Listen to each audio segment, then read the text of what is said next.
Voilà, alors bonjour et merci d'être présent. Donc, dans ce groupe, ce qui est amusant et intéressant, c'est que selon les intervenants, vous avez vu qu'il y a une dynamique dans le groupe. Et puis, depuis une semaine, c'est un petit peu parti justement sur ce qu'on appelle la voix du cœur, les incommensurables, etc. Donc, c'est très bien. Je trouve ça super. J'avais prévu autre chose, mais je me suis dit d'aller apporter ma petite contribution en vous proposant également une méditation qui est dans ce registre, qui sera un petit peu différente, puisque le but de ce groupe, c'est de vous amener des voies différentes, hein, des manières de faire différentes. On a vu avec Christiane, avec Nathalie, avec Claude aussi, hein, qui ont abordé ce thème. Donc moi, je vais l'aborder à partir de la méditation de l'amour bienveillant, pas la formulation à laquelle on est habitué quand vous avez fait le magistère, mais la formulation plus ancienne, telle qu'elle m'a été, telle que je l'ai apprise avec Melissa Blecker dans des approfondissements de pleine conscience, et qui correspond donc, normalement, d'après elle, et je le crois, à la formulation ancienne, hein, qui n'est pas, qui, vous allez voir, va changer un petit peu dans le mode de rapport à soi. Et donc, juste pour vous rappeler, c'est ce qu'on appelle les quatre, soit incommensurables, soit, moi je préfère dire les sentiments qui ouvrent vers la notion d'infini, vers l'infinité. Et c'est ce qu'on appelle les Brahma Viharas. Ce n'est pas que bouddhiste, hein. C'est beaucoup plus large que ça. Les Brahma Viharas, c'est commun autant au bouddhisme qu'à l'hindouisme qu'au jaïnisme. Et c'est repris par la pleine conscience, justement, également, bien entendu, comme l'a fait Melissa Blecker dans ses formations. Donc, c'est cette méditation que je vais vous proposer, l'une des quatre sur l'amour bienveillant. Donc, je vais vous inviter à vous mettre en posture par vous-même.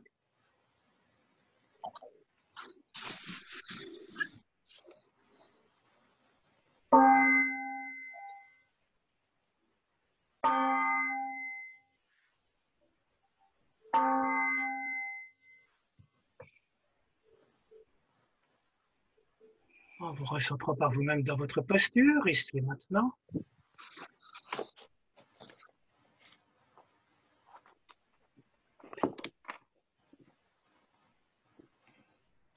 Attentif à votre corps, les sensations de votre corps, votre assise.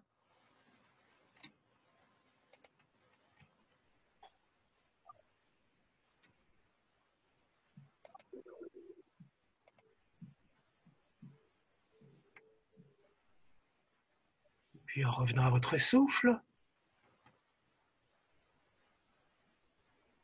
attentif aux sensations à l'inspiration et aux sensations à l'expiration.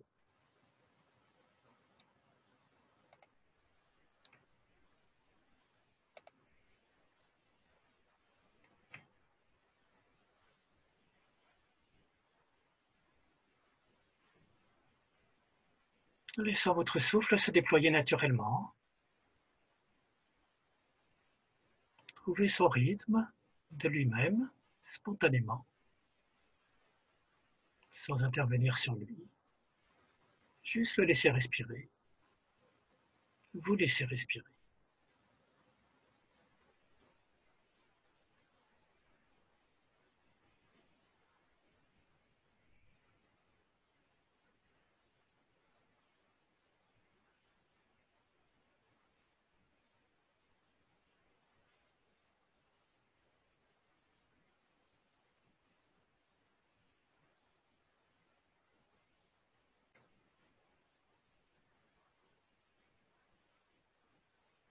Et puis, puisqu'on est dimanche et que le dimanche, j'aime bien proposer une méditation qui intègre également la période actuelle, cette période de confinement. Je vais vous inviter juste à faire un petit point rapide sur la semaine qui s'est passée pour chacun d'entre vous.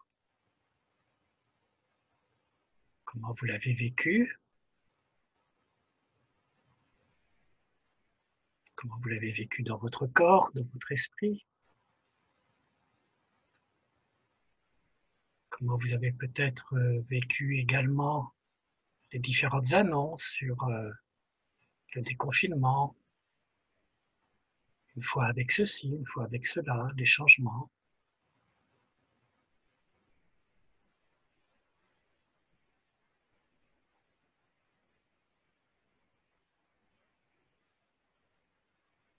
Comment à chaque fois ça a trouvé une résonance en vous,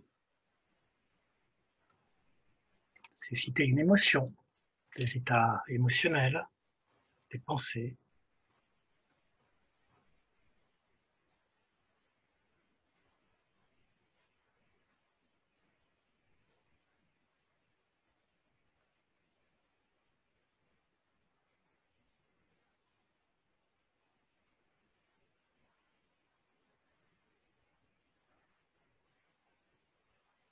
Et par rapport à cette situation actuelle du Covid-19, juste d'explorer un peu quelle est votre tendance spontanée actuellement.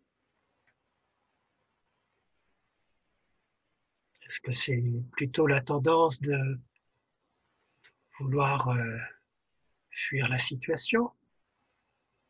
Tendance à vouloir fuir la situation, ça peut être ne pas écouter du tout les informations, se jeter à corps perdu dans d'autres activités.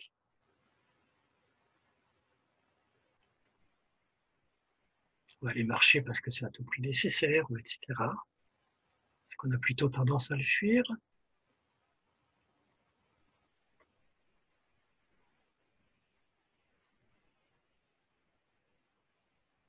Est-ce qu'on a plutôt tendance à vouloir tout de suite trouver une solution, l'affronter impulsivement, suivre son instinct de survie, qu'est-ce que je peux faire? Mettre en place des mesures contre ce qui me gêne.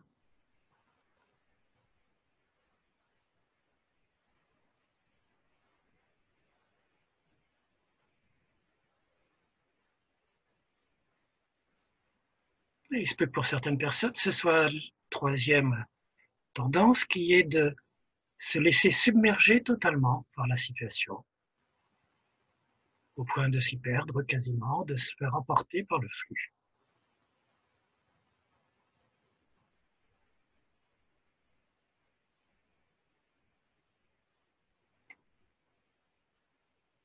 Quelle est donc ma tendance spontanée? Plutôt la fuite, plutôt le combat, de supprimer, ou de se laisser emporter.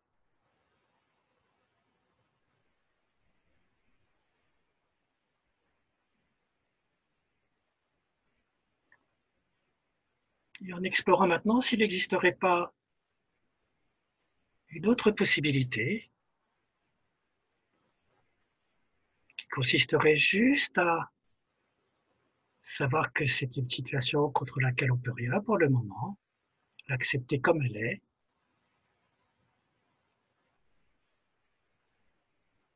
comme une manifestation de la vie aujourd'hui, dans cette situation, sans fuir sa réalité, sans chercher à la chasser et sans se faire emporter.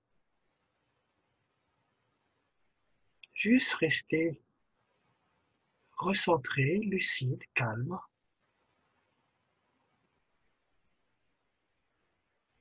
au cœur de la difficulté, au cœur de la tempête, dit Kabat-Zinn.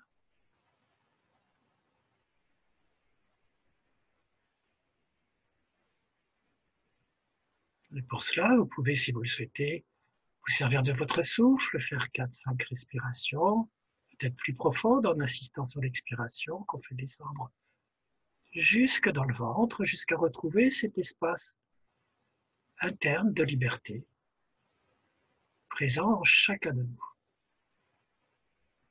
de calme.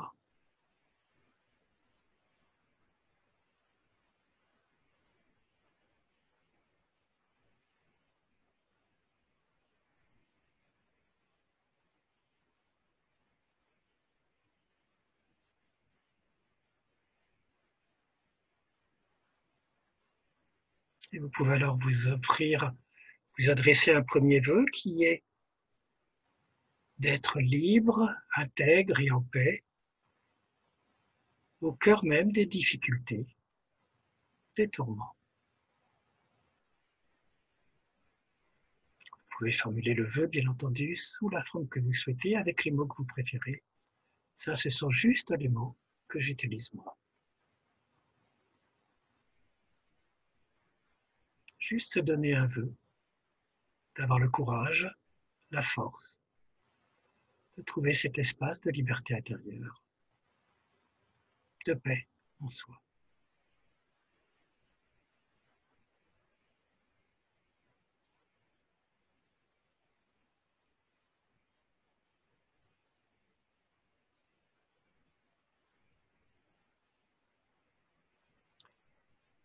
Et je vais vous demander maintenant, si vous le voulez bien, de juste revenir sur vos sensations corporelles, peut-être les petits inconforts que vous avez actuellement dans la posture, ou d'autres douleurs ponctuelles ou chroniques avec lesquelles on vit. De revenir dans votre corps.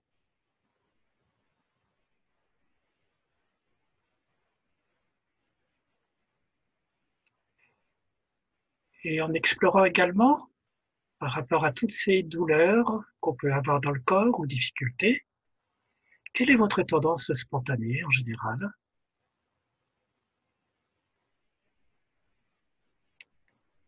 Est-ce que c'est plutôt de ne pas vouloir les écouter, forcer son corps, faire comme si c'était pas grave, on l'écoute pas, ou passe outre, tendance à ne pas vouloir voir au déni?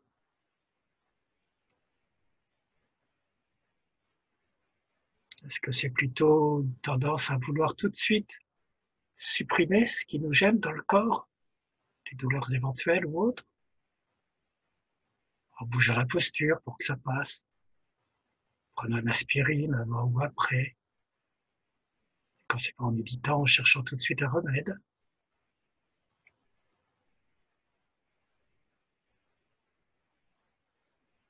C'est peut-être la troisième tendance qui est de se laisser emporter par la douleur, par ce qui est difficile dans le corps, au point de ne plus sentir que ça, d'être scotché. Quelle est plutôt votre tendance spontanée? La lutte, le déni, ou de se faire emporter?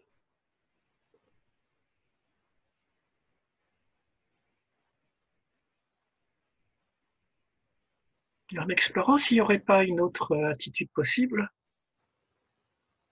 qui serait de les accepter, ces douleurs, ces difficultés dans le corps, ces limites peut-être qu'on a dans son corps, de les accepter juste comme elles sont, comme la manifestation de la vie, ici, maintenant, dans mon corps, comme ça.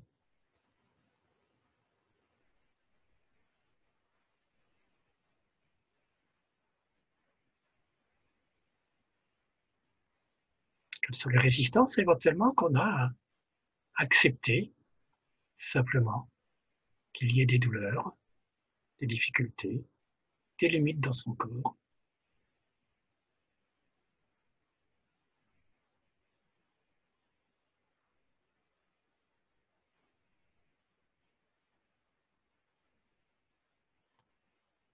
Et vous pouvez alors, si vous le souhaitez, vous servir de votre souffle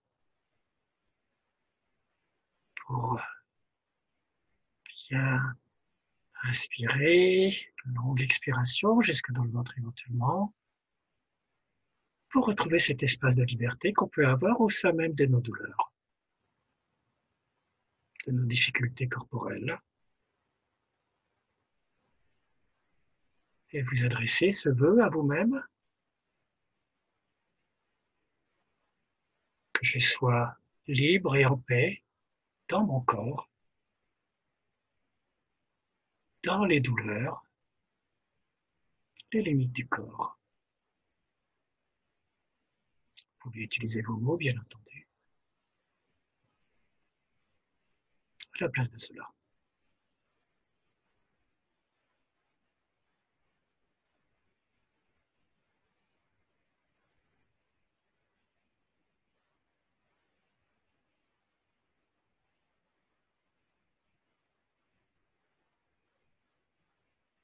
Puis je vais vous inviter maintenant à laisser cette présence aux sensations corporelles passer en arrière-plan. Pour vous intéresser maintenant au premier plan, à ces pensées qui tournoient souvent dans la tête, souvent d'autant plus rapidement et fortes quand il se passe des choses qu'on n'aime pas autour de soi. Juste attentif aux pensées, aux jugements qui passent actuellement et aux émotions qui sont associées.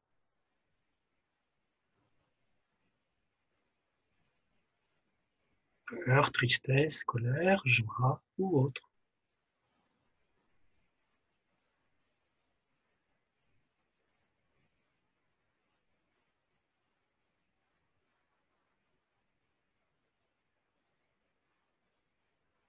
Et en explorant maintenant pourquoi c'est si difficile d'être libre au sein même de ses pensées.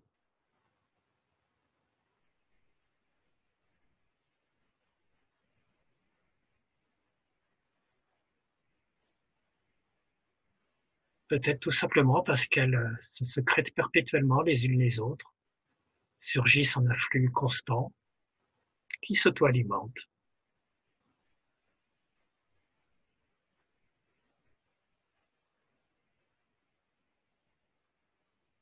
Quelle est notre tendance spontanée face à ce flux mental? Est-ce que c'est d'être dans le déni, de faire comme si elles n'étaient pas là, et du coup les émotions et les pensées reviennent et nous minent de manière souterraine?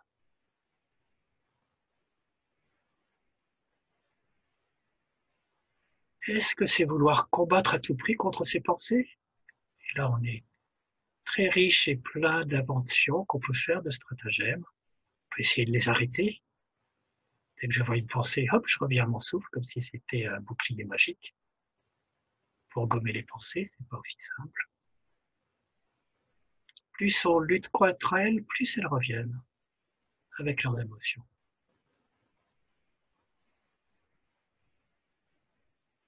Ou est-ce qu'on aime tellement ses propres pensées qu'on se laisse emporter par elles, même si elles sont négatives, et encore plus si elles sont positives?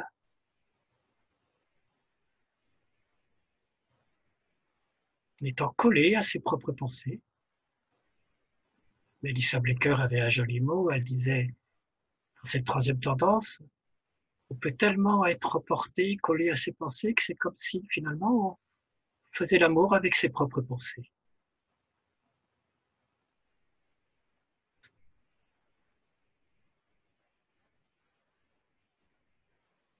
Donc quelle est ma tendance spontanée? Plutôt les fuir, plutôt vouloir lutter contre, se laisser emporter par leur flux.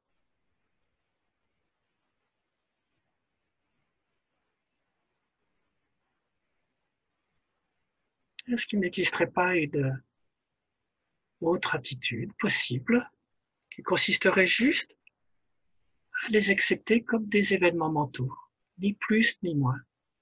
C'est pas plus qu'une douleur dans le corps, c'est un événement, juste un passage.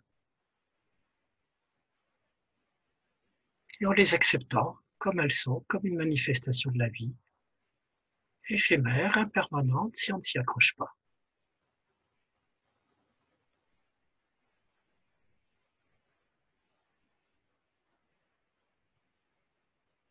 Quelles sont mes résistances à accueillir les pensées plutôt que lutter contre, ne pas vouloir les regarder ou être emporté par elles?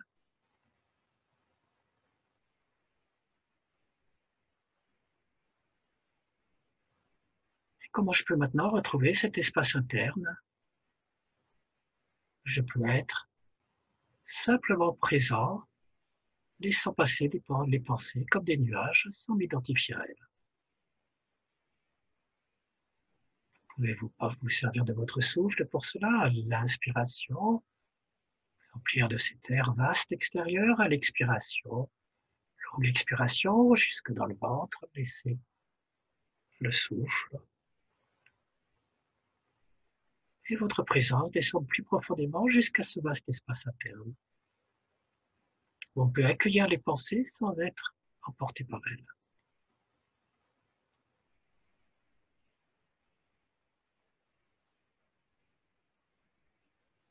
Et vous pouvez alors vous adresser ce vœu,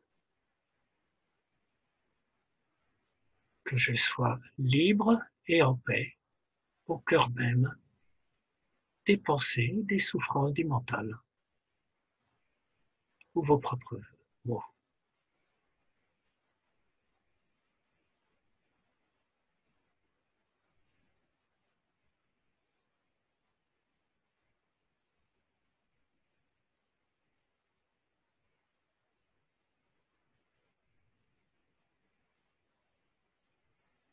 Je vais vous inviter maintenant à laisser ces pensées passer en arrière-plan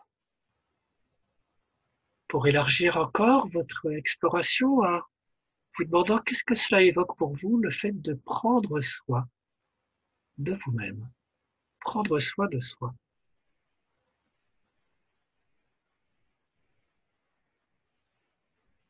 Comment cela résonne en vous? Qu'est-ce que cela signifie?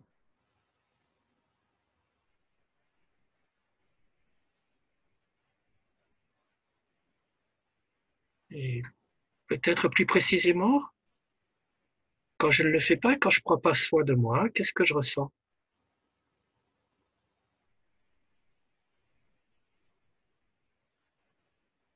Peut-être comme un rétrécissement, une contraction de mon être, comme si je me perdais loin de moi-même, que je me rapetissais sur un tout petit ego.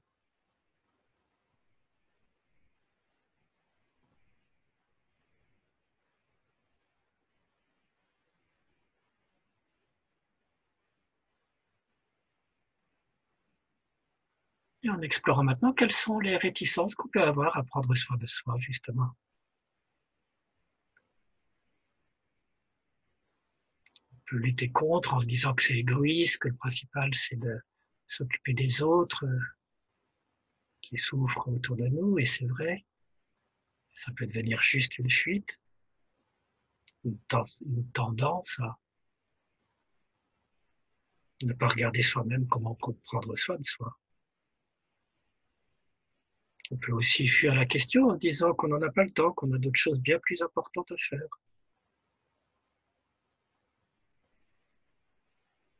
Et puis la troisième tendance, on peut tellement prendre soin de soi qu'on se laisse couler comme Narcisse dans sa propre image et que ça permet surtout de cultiver sa propre image de soi.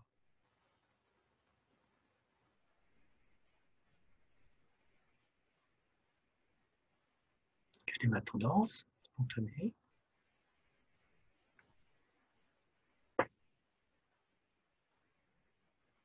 Et en explorant un peu, qu'est-ce que cela signifierait de vraiment prendre soin de soi pour vous?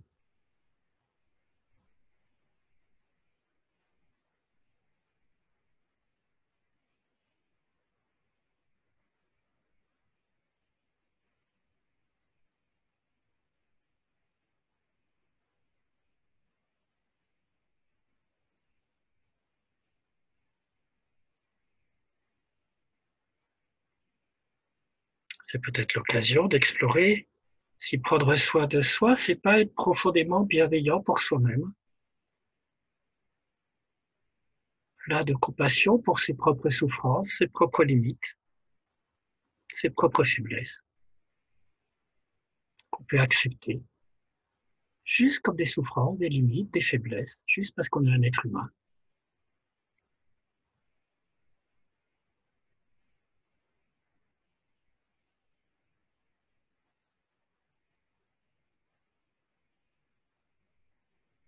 Vous pouvez alors vous brancher dans cette région du cœur, écouter votre cœur, et peut-être ressentir, si vous y sentez, cette auto-bienveillance, cette compassion pour soi-même, ses propres limites.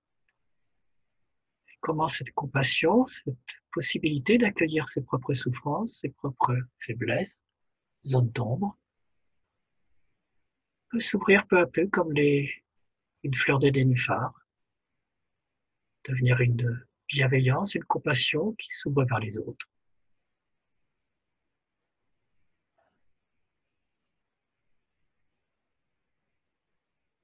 Vous pouvez vous servir de votre respiration pour approfondir L'inspiration, vous emplir de cet air extérieur qui nous nourrit. À l'expiration, le laisser descendre vers la région du cœur. Laissez ce cœur s'ouvrir un petit peu plus, comme une fleur de lotus.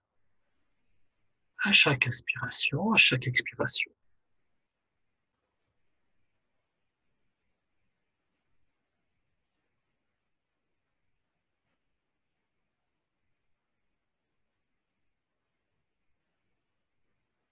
Vous pouvez alors vous adresser, si vous le souhaitez, ce vœu ou avec vos propres mots. Le vœu que je puisse prendre soin de moi et des autres avec un cœur naturellement bienveillant.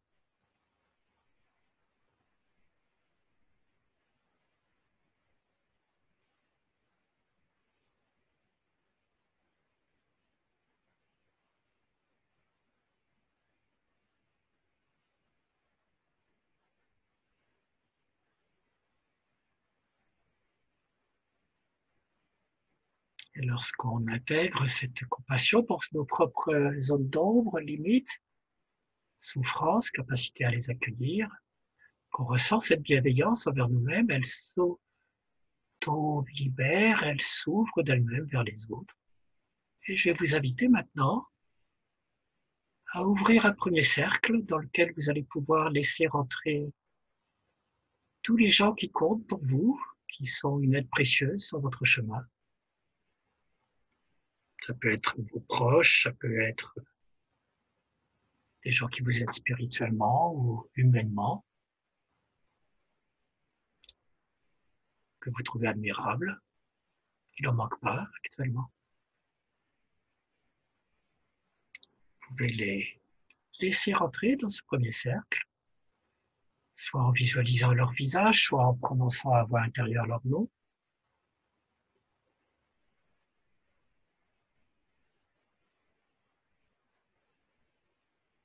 Les accueillir avec bienveillance, avec compassion pour leur souffrance que vous pouvez sentir.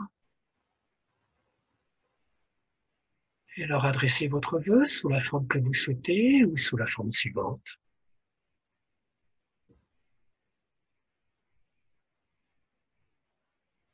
Qu'ils soient libres et en paix au milieu des épreuves, au milieu des douleurs physiques, au milieu des souffrances mentales, aussi éveillés et le cœur ouvert que possible.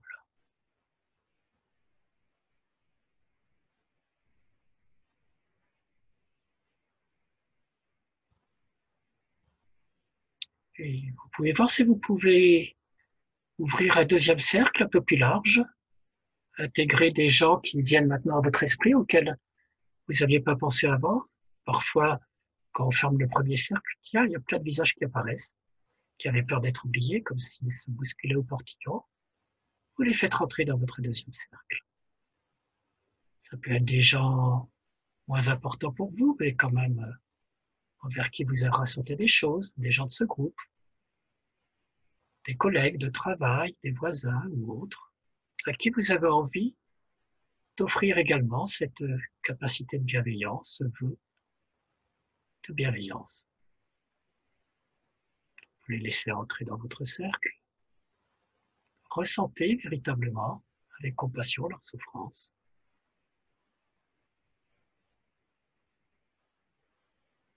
Vous pouvez leur adresser du fond du cœur votre vœu, sous la forme que vous voulez, avec des mots ou pas, par exemple ces mots, qu'ils soient libres et en paix, au milieu des épreuves, au milieu de leur douleur physique, au milieu de leur souffrance mentale, qu'ils soient aussi éveillés et le cœur ouvert que possible.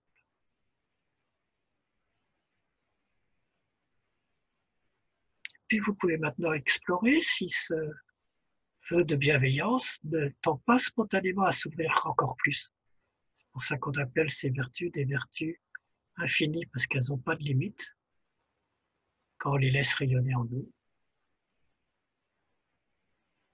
Et dans le troisième cercle que vous pouvez ouvrir, vous pouvez laisser venir ceux qui se présentent à vous. Ça peut même être des gens que vous n'aimez pas, avec qui vous avez des difficultés, que vous intégrez en vous disant qu'eux aussi, c'est des êtres humains, avec leurs propres souffrances, comme vous, leurs propres limites.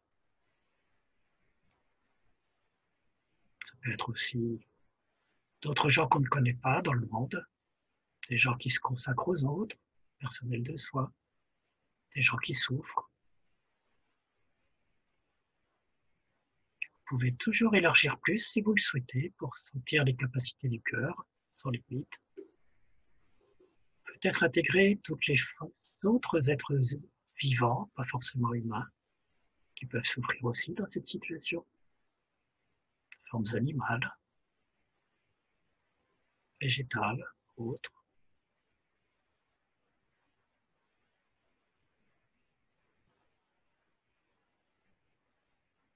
Et si vous le sentez et que vous le souhaitez, l'étendre encore plus à l'ensemble de notre planète.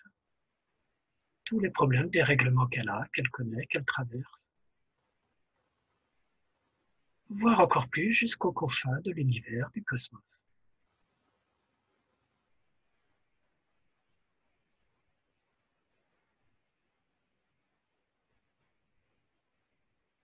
Et en adressant juste votre vœu comme vous le sentez, ou sous la forme suivante, que tous les êtres vivants et l'univers tout entier entrent en résonance avec votre compassion pour leur souffrance, avec cette bienveillance qui leur souhaite d'être capables de s'épanouir aussi bien que possible.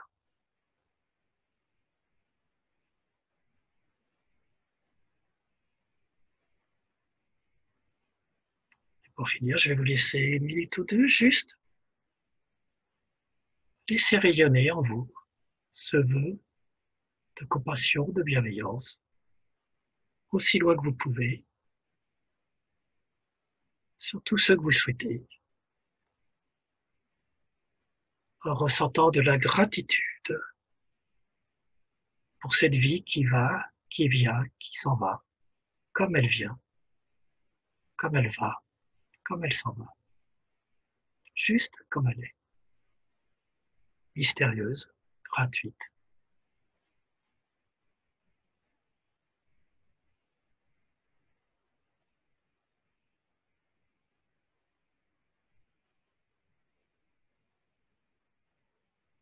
Échappant à toutes nos explications.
Alors, vous pouvez remettre vos micros si vous le souhaitez. C'est la formulation, d'après Mélissa Blecker, la formulation ancienne de l'amour bienveillant, ce qu'on appelle ça, qui est, comme vous le voyez, peut-être plus un vœu de libération que juste un vœu de bonheur.